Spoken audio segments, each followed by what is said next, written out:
Bienvenue les amis dans cette nouvelle vidéo d'actualité. Aujourd'hui on va parler d'un truc assez surprenant. Un coléoptère qui a eu le nom d'Hitler. Donc c'est assez surprenant, hein. Et dans l'histoire apparemment le nom sera conservé. Donc là pourquoi pas. Ce qui est assez surprenant c'est pourquoi que le gars a choisi un tel nom. En tout cas, on va en parler, on va lire cet article, on va voir ce qu'il en est exactement. Et avant ça, j'ai trois questions à vous poser. Est-ce que vous êtes pour la conservation des animaux ou pas? Oui ou non? Est-ce que vous êtes pour le bien-être animal? Oui ou non? Et enfin, est-ce que vous êtes un bienfaiteur? Oui ou non? Donc si vous répondez oui à ces trois questions, je vous invite à participer à ma cagnotte pour m'aider à agrandir mon élevage conservatoire qui permettrait de sauver plus d'espèces animales avant qu'elles ne s'éteignent, hein. Donc ça c'est quand même important. Donc ça c'est si vous êtes vraiment pour la conservation, vous ne voulez pas qu'elles s'éteignent pour les générations futures qui puissent encore voir des animaux, et bien ce serait bien de soutenir. Alors pour ça, vous avez le choix, vous avez tout le choix, soit rien faire si vous voulez pas, mais si vous voulez aider, vous pouvez en fait cliquer sur le lien en description et vous pouvez partager la cagnotte, hein. Donc là, ça vous coûte rien, hein, à part en temps et en énergie évidemment. Sinon, vous pouvez vraiment participer à récolter les fonds nécessaires qui me permettraient d'avoir un bâtiment beaucoup plus grand et donc de pouvoir sauver plus d'animaux. Donc ça, tout ça, c'est à vous de voir, hein, c'est vos choix. Il y a aussi le lien sous côté droit en description. Si vous préférez l'écrire, c'est vous qui voyez. Et donc maintenant, on va se concentrer sur l'article, hein, qu'apporte votre choix, hein. Je vous lis un peu cet article-là. Donc, ce coléoptère est finalement autorisé à conserver son nom en hommage à Hitler. Combat. Le coléoptère doit son nom à un entomologiste allemand, grand admirateur d'Adolf Hitler, qu'il avait découvert dans les années 1930. Voilà, donc c'était un admirateur, bon, c'est quand même assez surprenant. Alors là, l'image, franchement, ça ressemble pas au coléoptère, on dirait une image d'une fourmi qui est même coupée, donc je sais pas trop qu'est-ce que c'est que ça qu'ils ont utilisé, mais bon.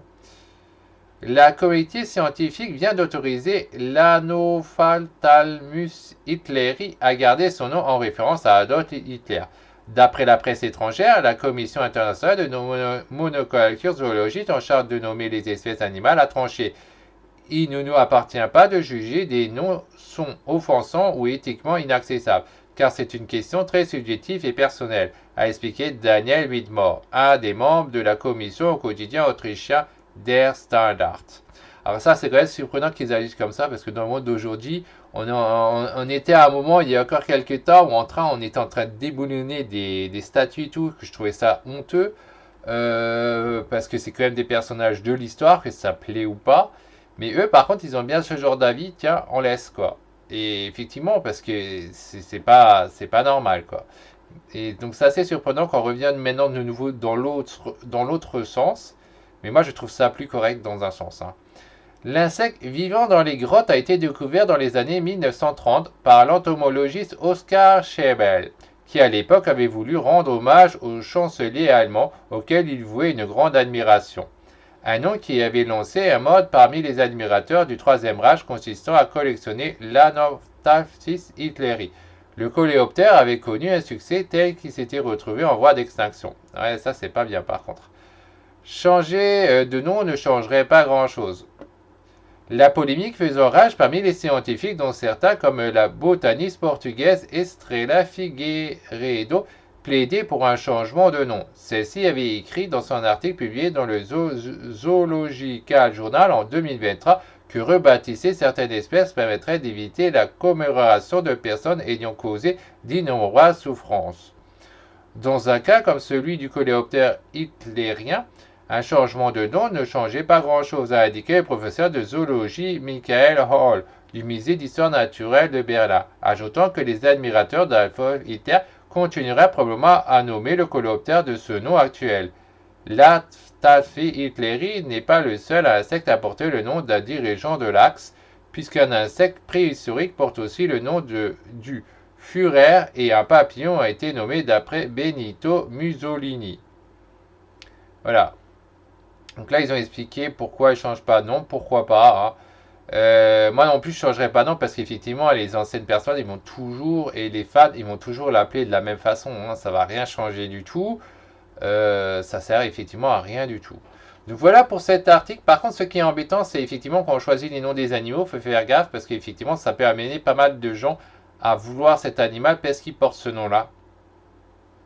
Mais c'est aussi un super truc marketing. Hein. Pour les gens qui essaient de vendre leurs animaux, hein, leur reproduction, et quand vous avez du mal à vendre, eh ben, cherchez ce genre de truc, donnez des noms de code avec des noms de gens connus. Ça peut inciter la personne à acheter spécifiquement votre animal parce que vous avez donné ce nom-là. Donc ça peut être bien ou pas bien, mais ça dépend ce qu'on voit et pour quelle cause on l'a fait. Hein. On fait ce genre d'attitude, mais c'est un bon truc de niveau marketing. C'est vraiment génial quand même d'utiliser ce genre de points, il faut le dire quoi.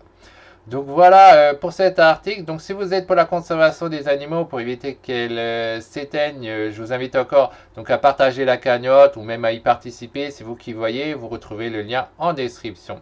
Donc voilà tout ce que j'avais à dire pour cette vidéo d'actualité. On se retrouvera la prochaine fois pour une nouvelle. Bye bye.